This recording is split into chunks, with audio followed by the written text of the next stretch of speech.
So here we are having our Coping Live Talk again every Saturday at 5 p.m. And every time we have a new guest.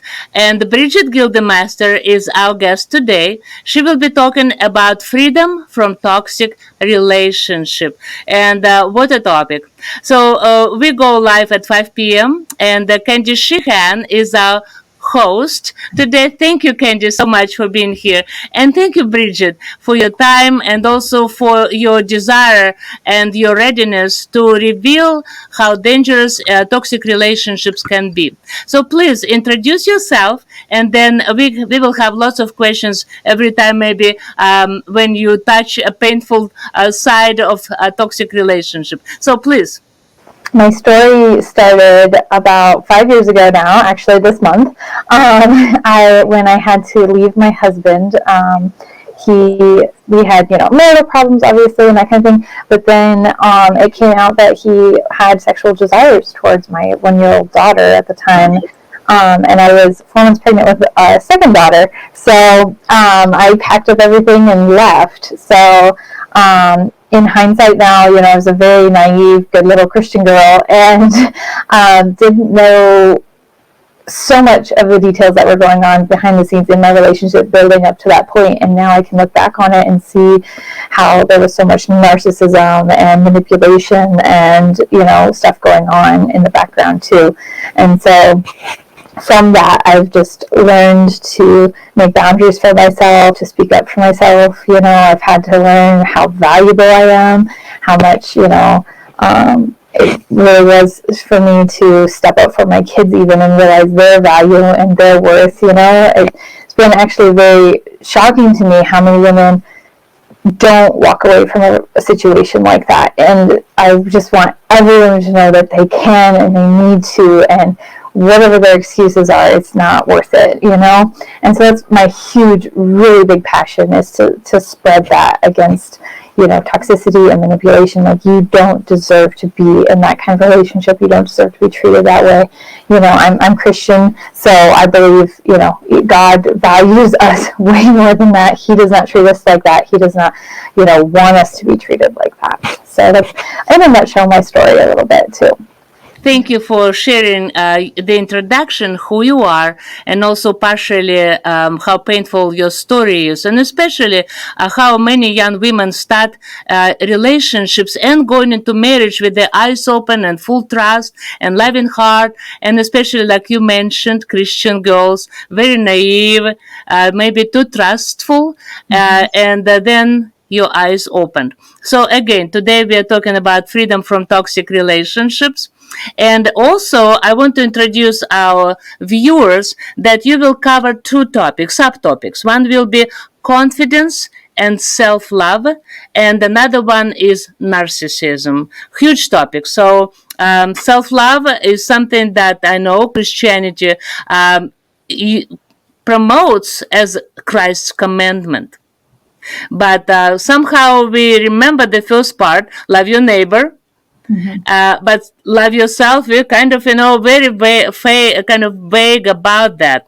But also confidence for women in society where we still have sexism and gender equality is not yet established perfectly in our world.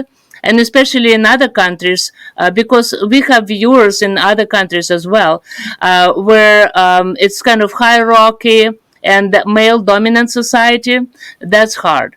And of course, to develop confidence in the workplace, even in the church, sometimes is hard. But another one will be narcissism. So let's begin with the first subtopic. Unless you want to have a general introduction first to the overall freedom from toxic relationship. What does it mean to you? Freedom from toxic relationship. Yeah, for me, ironically, I've really only come to it in the last year. Like, growth is such a process. It's such a journey. And like, I'm even learning that I'm really excited for the next 5 years because I'll even know more, like if we just keep going down this journey of self-growth, you just learn more and more every year. And so I think I've really been able to put into words this last year what that truly means to have freedom from a toxic relationship. And it's it is truly and authentically being yourself and making no excuses for that, and leaning into everything that you believe and how you feel you need to be treated, and how you treat others is how you should be treated. And really, I mean, how biblical is that? But it all gets so lost in the church and ourselves. And so, to live in that freedom in Christ and in grace, we're completely clean slate. Nothing we can truly do, is evil or horrible. If we're living a life towards Christ, we're trying to please Him and trying to do those things. We're not going to do things that are wrong. And I think so much in the Christian community, we live in this fear of, well, I don't want to offend anybody, or I don't want to step on toes, or I don't want to, and it's, if a desire has been put on your heart to move forward and to speak up and to continue with something, Christ put that desire in you, and maybe some toes need to be stepped on a little bit, and that's okay, and so to live in that freedom, for me, truly is just letting go of analyzing life in the little details, what was said, what wasn't said, and going back and forth and making sure everybody's happy and finding that complete and total calm and peace, and just pushing forward and for your goals and the goals of your family and the overall, betterment of community and your church, or your like I said, your community, and it's so hard still for me to describe, I guess, because I'm still not finding those exact words I'm looking for. But there's just such a freedom in not being oppressed by somebody else, whether it is in a relationship, whether it is from a person empowerment. It could be a boss, it could be a church leader. I've dealt with that. It could be parents, even in your older years. There's such a freedom in just being who you are and who Christ designed you to be. I would like to ask a question before we go on to, about self-confidence and self-love. The question I would have for you, in the Christian community, we say when we take that vow, we take it seriously. It's for better or worse. How do you determine when it goes beyond what can be saved? We want people to try to save their marriage as they can, but do you have any advice for someone if they're listening now and they're trying to decide, is it so bad I've got to leave, or can this be repaired? How do you have any advice for someone if they were in that position?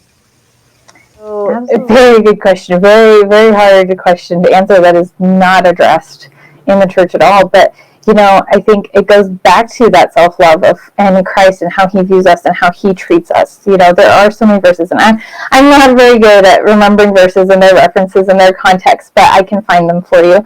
But there are so many verses about how God talks about how He loves us, how He treats us, how He does things for us daily.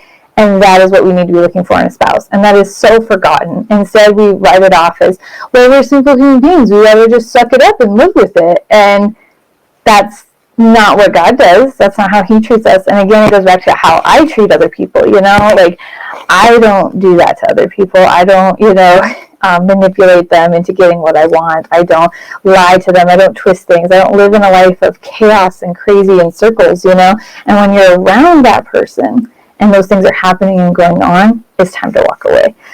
There's some really great resources out there. Flying Free is one of them. She has a quiz that you can take that will determine, whether you should be looking at, if you're in a toxic relationship, is it you, is it them? Because, we all come to the table with wounds and, histories and pasts and things like that. And so that is something, sometimes you're just triggered by something. It's not actually a horrible toxic thing. It was just your reaction to something that's happened to you previously. And so of course it's something to look at and talk about. But I think for me, the biggest problem is when that other partner isn't communicating with you. When you bring up things and they aren't responding appropriately or handling it appropriately with you, or when they never bring up something, there's also that aspect where they never bring the problems to the table. Be like, we need to work on this. What's going on? That openness. We have that open relationship with God.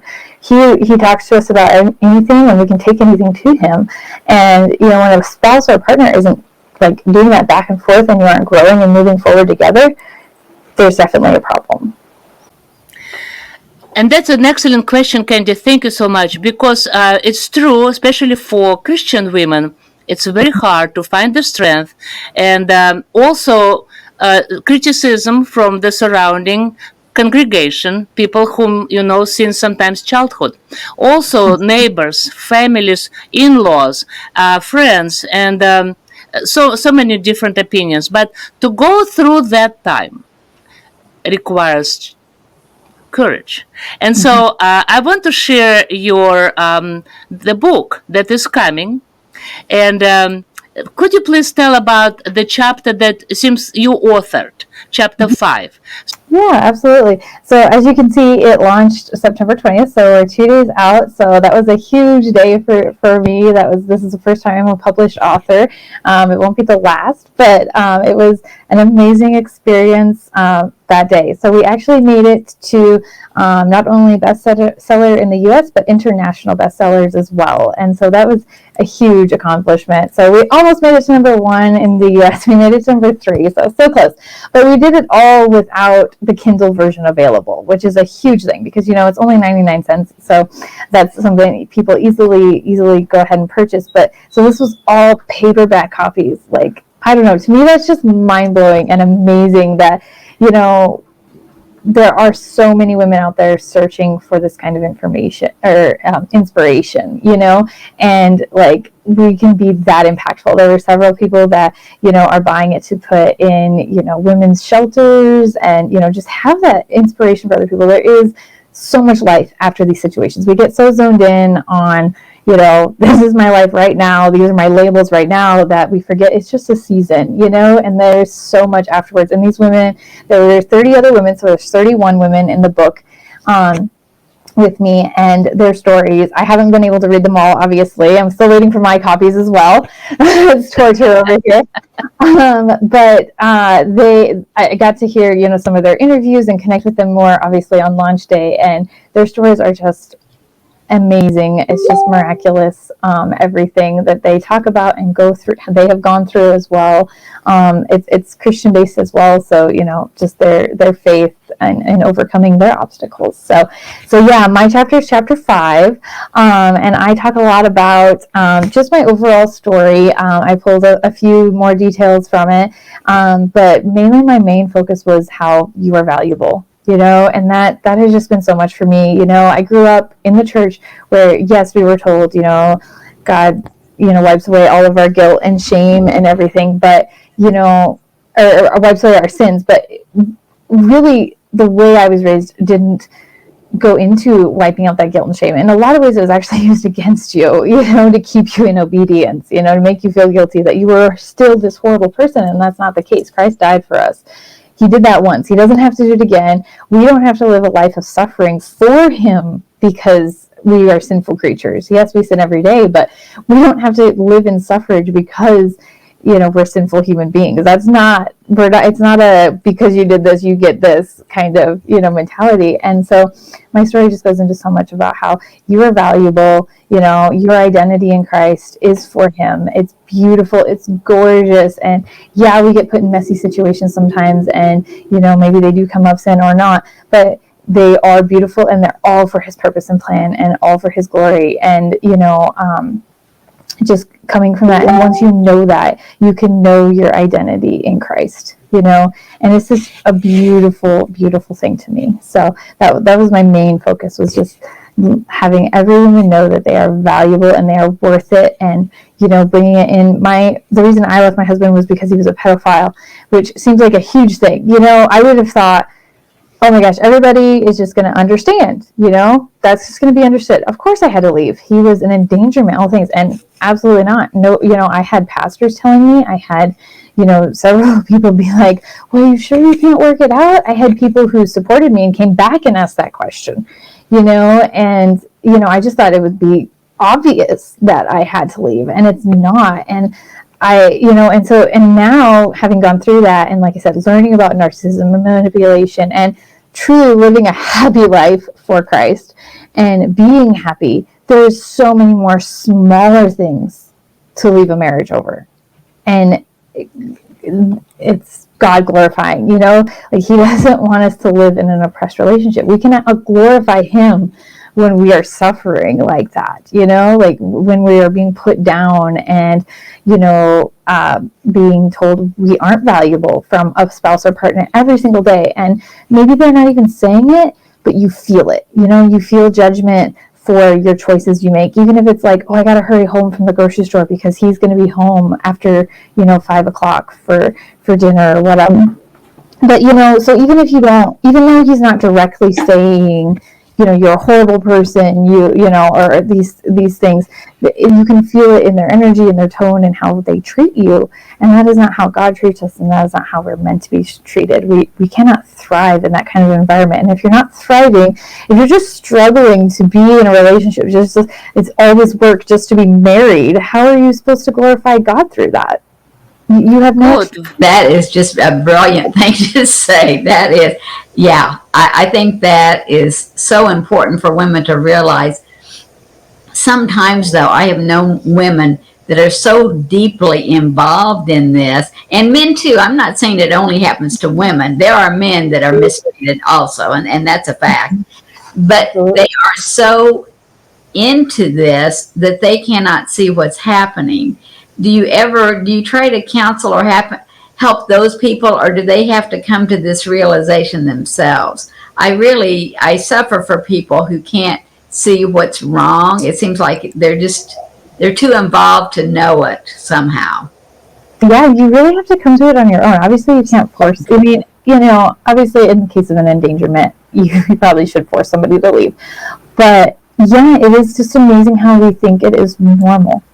We think it's normal and okay, and a narcissist gets into your head, and it's called gaslighting a lot of times, but like they get into your head so well and so deep. They know you so intimately that they can use anything against you and manipulate your mind, that you make excuses for being hit. Like even physical action. Like, again, you would think, oh, I'm gone tomorrow if he hits me. It is not the case. So many women live with physical abuse, and then you get into the verbal abuse, which everybody, I'm not going to say one suffering is worse than another, because we all suffer and it's all our trials and it's all equal.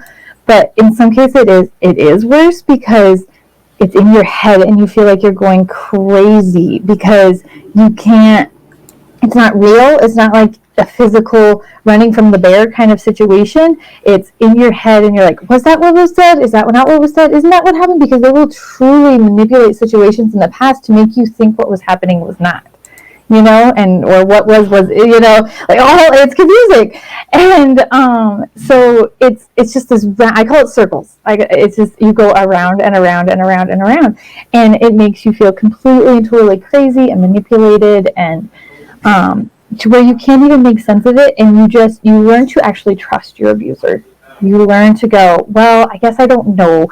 That was really confusing time for me. Yeah. For me, I had a medical kid in the hospital. Well, I guess maybe I was too involved that day. Maybe that week I spent too much time at the hospital. And then I was pregnant again right away. Well, I'm pregnant, I guess. I don't know. Like you make excuses for yourself. And I'm sorry, you're not that crazy. No woman is that crazy. They've taught us to, think, oh, hormones, oh, this, oh, that. You're not that crazy. It's not how we were designed to be. Women were designed to do these things. We were designed to multitask, to multi-manage, and you're not that crazy. What you think is going on is going on. And unfortunately, yeah, so many women just don't. You can literally point it out to them. They can agree with you and say, yeah, I see what you're saying, and still go back. And this is an interesting way you answer Candy's question, because what I hear, that it is so easy to be manipulated and kind of have your head absolutely confused and blaming yourself even, but also does it require a person like you? What I think the question was, who will help a woman who is so confused, so lost, to tell her, no, this is not in your head. It is not you. So it is, and explain, kind of help her to sort it out, lay it out, that, okay, look at this particular example. So I think it does require a coach or a counselor, right? So, and in your role, since you went through that, and the whole book of this female authors is called "She is an Overcomer." So that means to me that people who went through that, they become equipped in a way, but every situation still is very hard to identify as manipulation, right? So before we move to narcissism again, since you mentioned that word, let's stop on confidence and self-love as our first subtopic, because I think it is important for people to, first of all, to start with the woman herself, because the manipulator, the narcissist, will not stop doing what they're doing here, right? And she too. Sometimes in the relationship, men can be abused. We have to be fair, right? And that's what Candy brought up, that yes, it could be either, but in the toxic relationships, I think we need to start with the person who suffers from abuse, from a narcissist, right? So what is going on and why? Why it is important to start with the woman in this case who is lacking those two things, confidence and self-love. Let's stop a little and talk about it. Yeah, so I mean, yeah, to kind of just continue to touch on that, like the narcissist will keep you isolated. And that's how they create that reality for you. And so that's why you do start to question yourself, and that's why you do doubt yourself, is because you are literally out of touch with reality. You are out of touch with how valuable you are to society, and they've got you pinned down into this is the only role you can do, or this is the only thing you can do, or this is how you can please me. And they have you thinking that basically the narcissist is your world, and that they are the only ones that matter. And you completely forget yourself, and you lose that confidence in yourself because you begin to rely on them in such a way that you can't do anything without them. You can't make decisions without them. You can't go places without them. You can't, just function in so many ways. It can get really bad. And, they do it for control. That's what they want. They just want to control you. Like, it's literally just evil. Like, I haven't done too much study into it and, stuff, especially biblically. Obviously, God can work miracles, but I truly believe a narcissist is just, pure possessed by the devil. There's just no way that someone is that truly evil, and can have any light of God in them. And obviously he can work miracles and save them. But when that person acts like that, they are so much just trying to destroy a woman of God, especially. And like you said, a man. Absolutely. I have come across relationships where I'm like, oh, that's her in the relationship. A man can definitely be repressed in a lot of ways.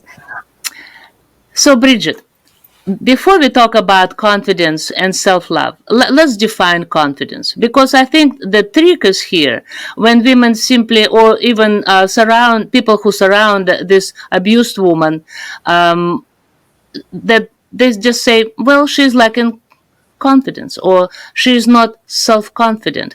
And I think we women sometimes also confuse this term as something that we're just not strong. We just don't believe in ourselves. Confidence is really not that only thing, to believe in ourselves, which is, but it also to have determination, to have certain morals, to be tenacious, to have assurance and certainty that we are in the right place. So we believe in the right thing. You see, I think, maybe I'm wrong, tell me, Candy and Bridget, that am I right that if we kind of shift the definition of confidence toward that a certain system of beliefs, since you talk about faith, that no, I know my values, I know my morals, and so then it gives me immediate a sense of I am confident because I strongly believe in these things, right? So if anybody tells me, oh, she's just not self-confident, sorry. You see, then I immediately say, sorry, I am confident. But I think we just do not teach girls what is to be confident to begin with. So what do you think, both of you? Bridget, you want to go? My very simple definition is just this. It's just the belief in yourself. That's what my confidence is. And I think that's it. And that I am in the church, so I believe in a higher power. But confidence is just kind of believing in myself as well. But I'd love to hear what Bridget has to say. Yeah, no, exactly. I agree 100% with both what you said. It's having those values and sticking to them and being confident enough to stick with them and to stay with them and to keep pushing yourself forward. So if someone's manipulating you and you're easily swayed, not to, you don't have confidence. You don't truly hold up your values as well as you say you do. Because for me, I didn't even know I had lines in the sand, but apparently I did. And so once those hit, it was done. I was done. Like, this is where the line was drawn for me. If you're going to hurt my kids, I'm out of here. You say it's another synonym of confidence, which is fearlessness. Mm-hmm. You suddenly realize, no, this is who I am. Like what Candy says, this is confidence in myself. No, this is who I am, and you cannot shake me off this place. Yep. Then, since nothing changes, then this woman, or in this case you, has to live. So, confidence and self-love, why did you put them together? I think Candy actually put that together perfectly, because if you don't, if it's not who you are, you don't love yourself. So how can you have confidence in that? If you don't love yourself, how will you have that confidence to stand up for yourself? And vice versa. If you don't have confidence, what are your values that you're standing up for? And you have to love yourself to have those values. Boy, that was a circle. But I think she said it perfectly. And standing up for what you believe in is part of your self-love for yourself and your beliefs. When we see what the character of God is and apply that to ourselves, we have to love ourselves then. And when we Absolutely. see that, we have to love other people, because we are created in His image. And it is something else precious in that self-love. Because going back to your book, to the chapter 5, in that book, that you mentioned the image of God in us. Mm-hmm. And that is very important, because in this case, you talk about something that is so precious that even the fact that something makes you stay in the relationship, but betraying that image within you, then you just say, no, I cannot do that. So could you talk about that? Yeah, so that's, having that self-love, you have to love those parts of you, because we are made in the image of Christ.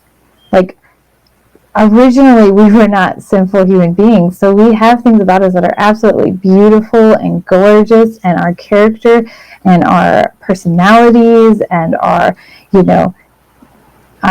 traits are designed from God's image, from specific characteristics of Himself. And so you can't look at yourself and say, well, I'm horrible, I do these things, I do this and that, and granted, if you're doing it for sinful reasons, absolutely, that's wicked and that's of the devil. But if you're doing it out of a want and a desire to be better for God, it's beautiful. And we have to love ourselves for that. We have to give ourselves grace in that and love ourselves for that, because otherwise we're just spitting in God's face. We're just spitting in His creation. It's no different. If we walked out into nature and saw a tree and was like, well, and picked out all of its imperfections, but we don't. We walk out and say, look how beautiful and unique His nature is. Well, we're part of that. We're part of that creation, And so being created in His image, we have to love ourselves. And we have to love our neighbor, and we have to love other people and what we do and all our quirky things about us, and just embrace it. And it's so much more beautiful and not judgmental, and so much more freedom in that. And when we have that freedom to love ourselves, it builds our confidence, because, of course, if what we're doing is good, then we want to do more. It's the same as being a parent. If we, instead of, putting down our children for their bad behaviors all the time, we need to be praising them for all their good behaviors, so then they want to do more. I would tell you that I am a peacemaker, and that's my personality type. I don't like conflict. I just like that. Let's all get along. Let's all love one another. And, that to me is, I think it does help me be accepting of others.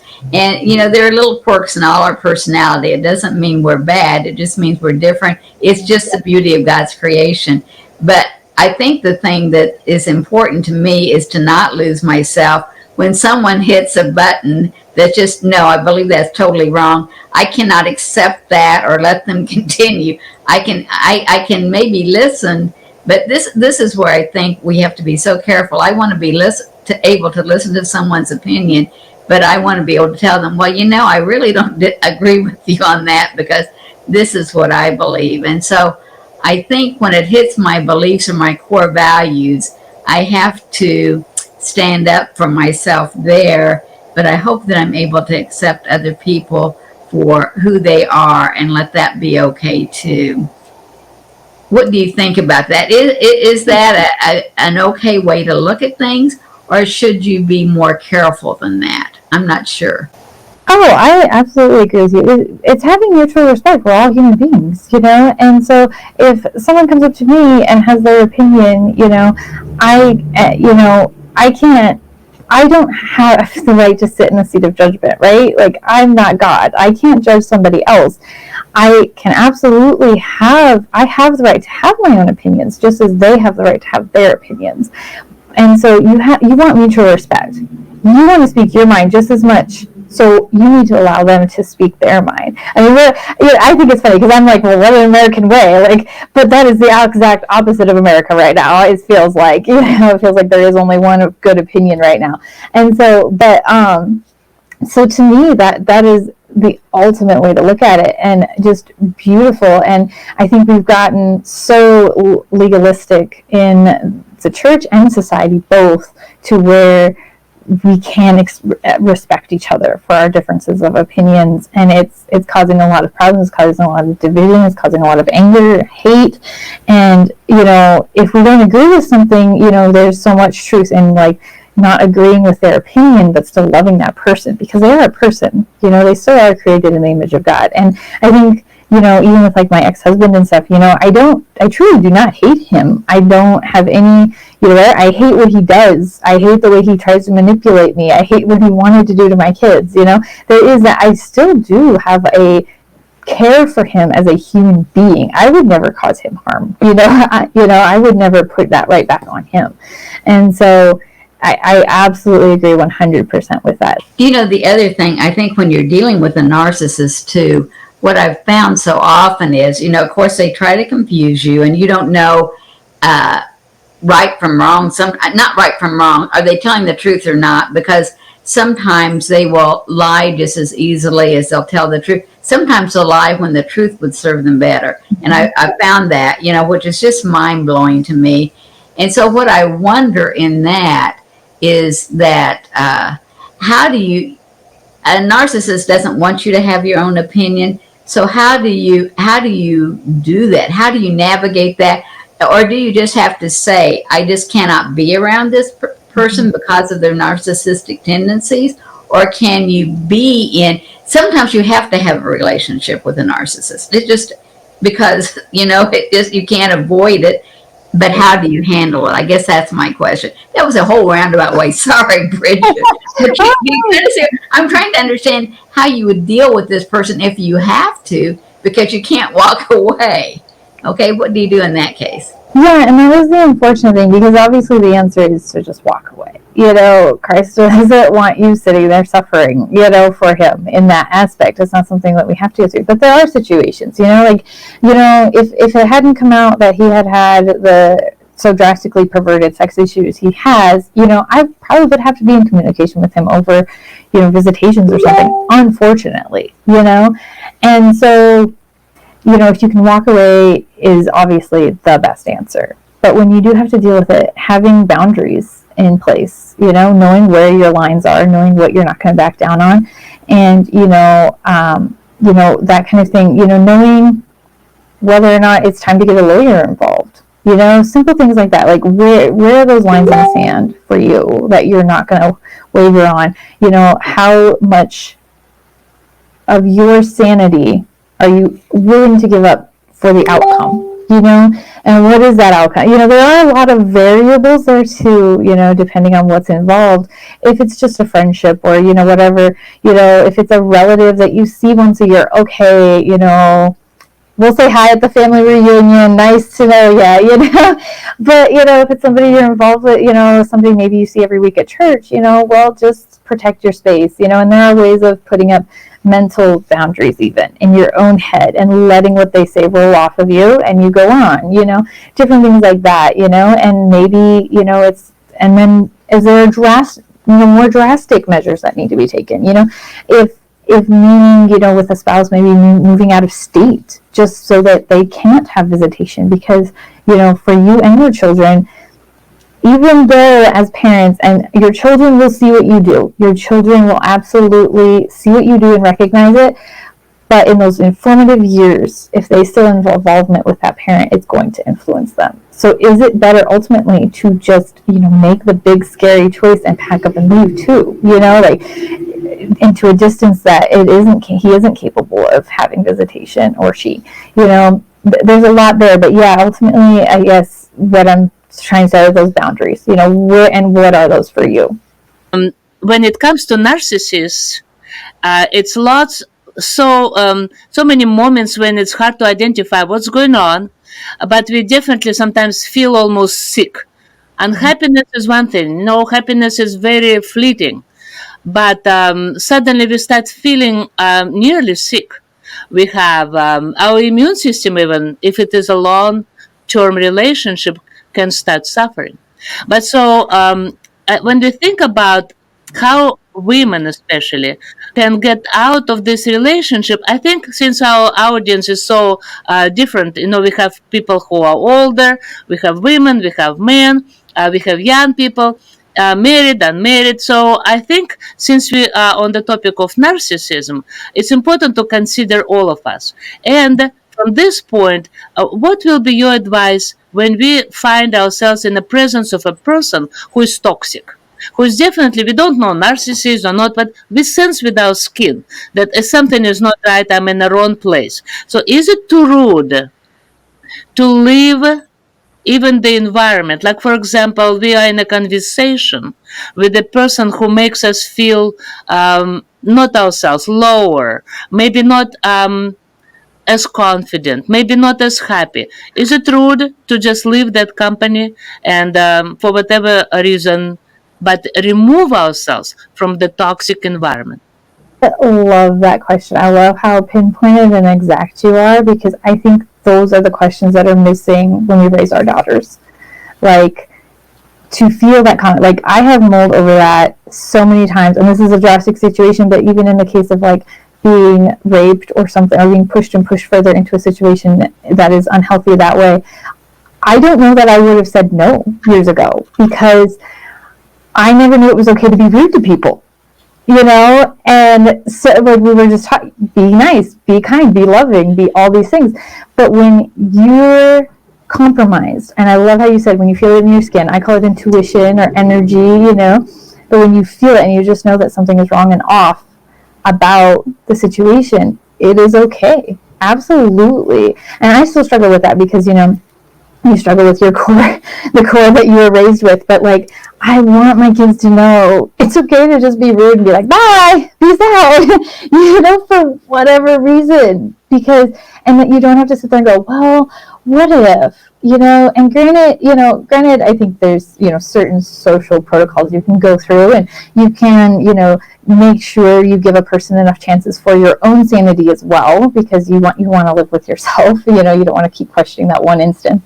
But like, yeah, to just be like, I'm just not going to stand here and go do something else, and I think we were taught that, but we were never taught those details of like, why do you feel uncomfortable? What about this is making me uncomfortable? Yeah. And being able to verbalize those boundaries of uncomfortableness. And now, I mean, yeah, we can label it, narcissism and toxicity are new words being thrown around. We have labels for them, actually. I mean, I think we have for a while, but you know what I'm saying? And so, like, but being able to verbalize what those mean for you, what situations Absolutely.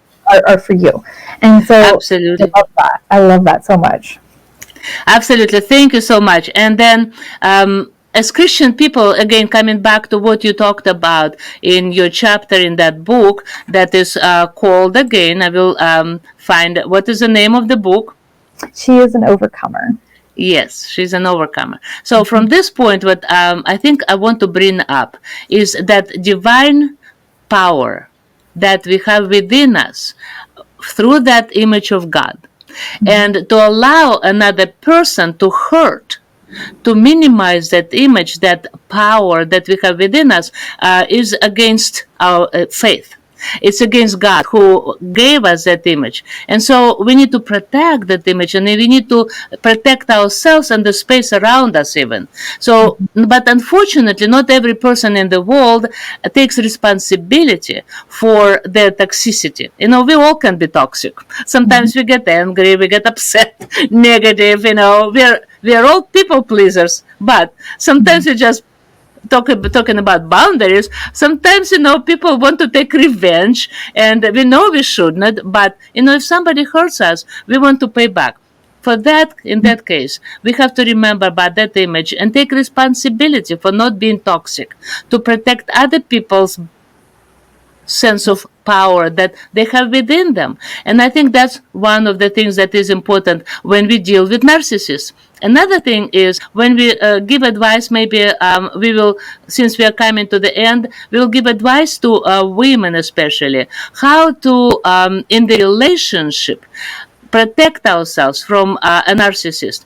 And one of the things I want to kind of jumpstart, and maybe you could pick up from there, like usually narcissists make us to compare ourselves to others. Did you experience that in your relationship? Absolutely. Like, Okay, let's talk about it. yeah. Yeah, so you definitely like that the comparison game. Like, I want our family to be like that family. Like, I want to be like these people, you know, and especially in the church, you have your whole spectrum, you know, of we want to be like those people, and that's sure, the family holiday card that we got this year, and you know, and when you don't even know what's going on, you know, like. No family is what it seems from the outside. All those families have exactly the same struggles and issues and, you know, all the things. I'm not saying they're all living in narcissistic relationships, but you still have life. Like, when you take what you're doing and apply it to just a day, you know, of waking up and getting up and being in that person's shoes, it's all the same. We all have jobs that we have to go to. We all have this, we all have that, and none of it is perfect. Absolutely. Absolutely. But yeah, they take those artificial things and they want to implement that and make it look perfect. And nobody is perfect, but that's what I think narcissists, since they want to be perfect, they want to have a woman who's like a fetish, you know, so they just marry a person they think that will help them shine even more.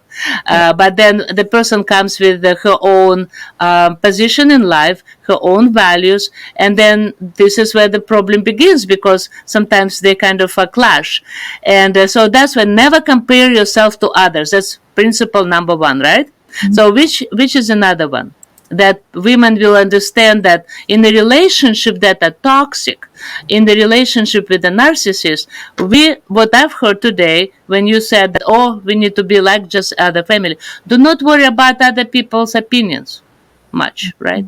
So you could be standing out because of certain things, and even like a weight, you know, like how we look. And again, it comes back to number one: stop comparing yourself to others, because the husband sometimes say, look at Mary, oh, she is size 4, you know, look at how she walks. Oh, forget it, and don't worry about other people's opinion. Feel confident within yourself, right?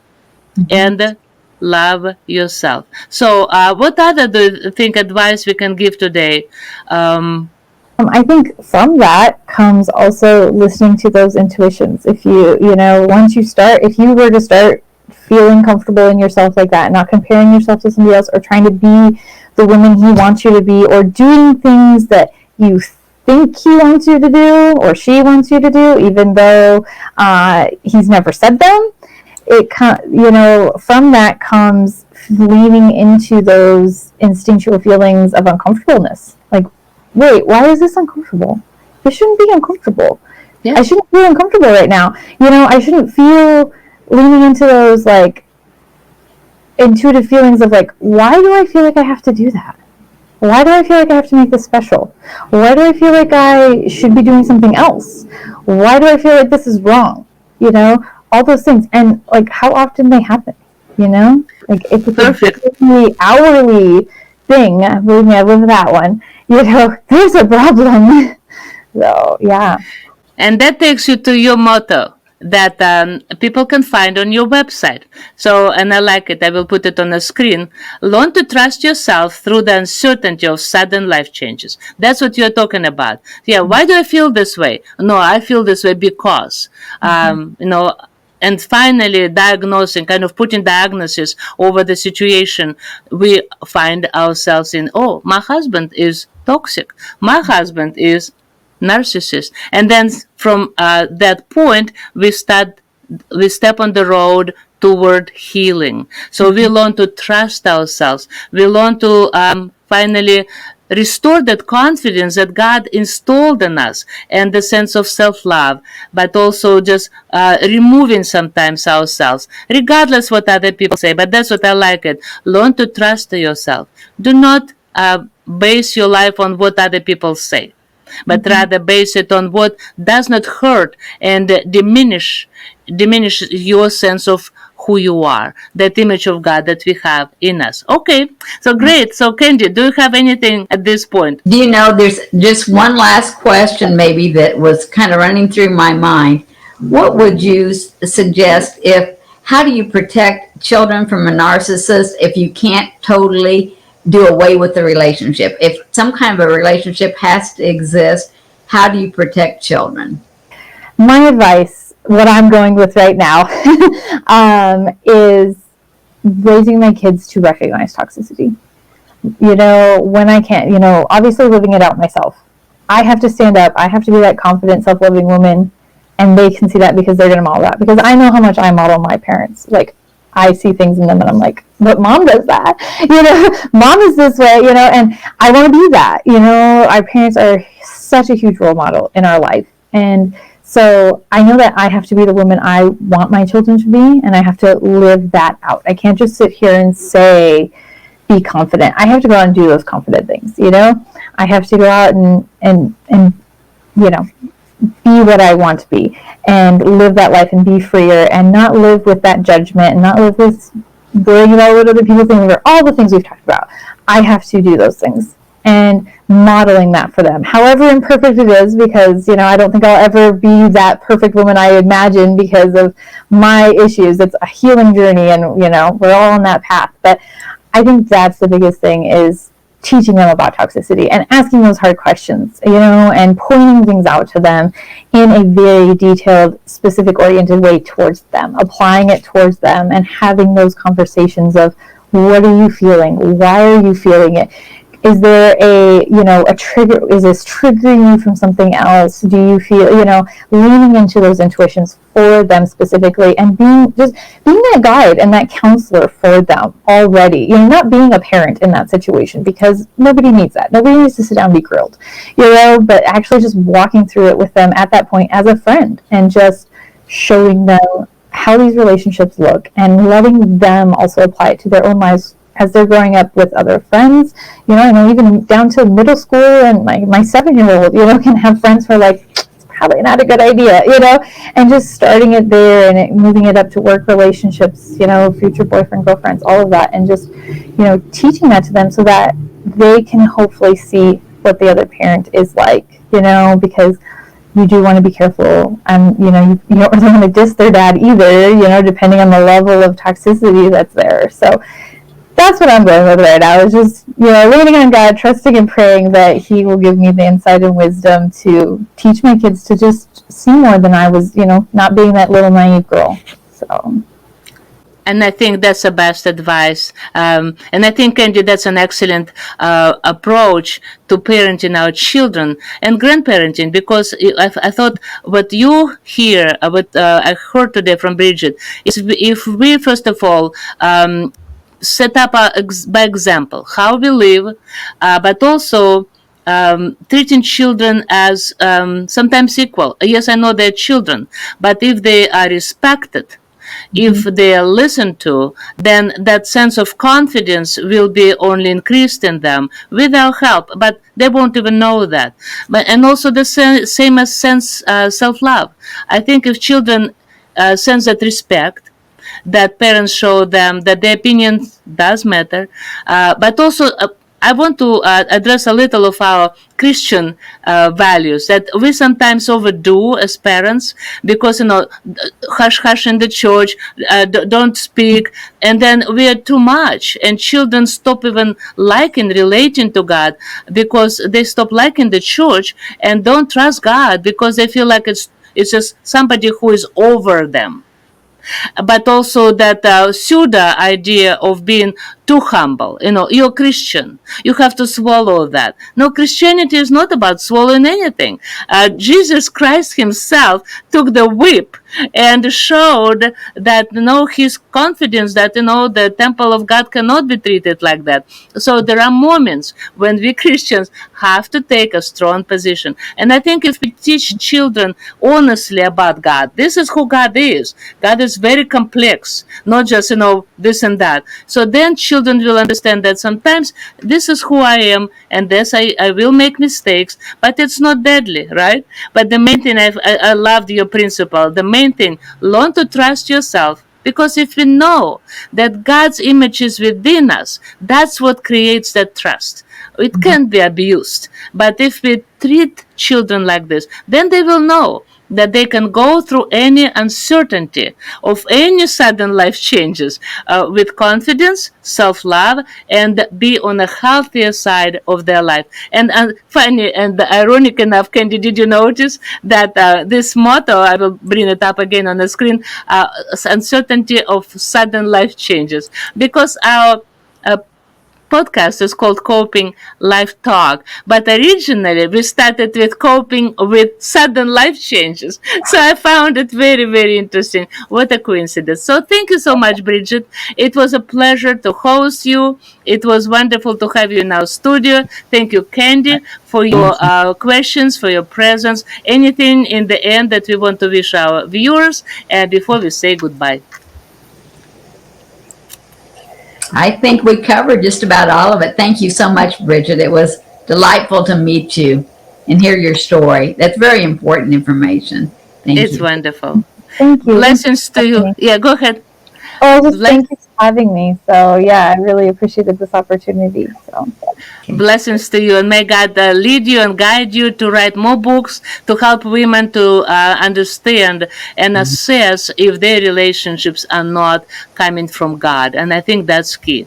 That narcissists are definitely not sent to us by God, and we need to think about our boundaries. God bless you all. Okay. All right. Bye.